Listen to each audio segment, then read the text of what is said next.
Okay, so ngayon, ayan, nakita nyo naman yung mga isda guys, oh. Ang lalaki. Hari na po, ginagahit na po ang, anong tawag dyan? Blue marlin po, sir. Blue marlin, yan, ginagahit na po ang blue marlin ni Busing, oh. Ang birador ng blue marlin. Billy Kahayon. Shoutout niya. Shoutout Kahayon, ayan, si Billy Kahayon. Hari di sa Batangas.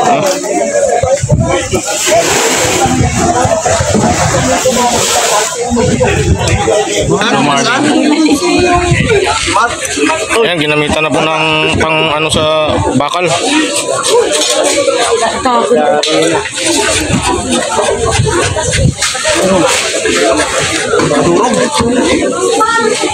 Hindi namin bilhin sa lim na gari. May nakahaba, pambakaw. Bilangin po kami para po kami dinahirapan. Meron din naman banso type, bilog naman. Dalawa na po na alinginan. Mahaba. So, ayan na guys, ayan na po, piniprepare na po yung ating budol fight. Ayan, makita nyo po mga gulay, bagoong, mga itlog maalat, mga pakwan. And guys, marami pa po yan guys at hindi pa nilalagay yung mga inihaw natin na mga isda. Kasi pinahakot pa po, kinukuha pa po yun. Ayan, makikita nyo po yung mga buntot. Ang lalaki ng buntot guys. Ayan, naka-ready na po sila.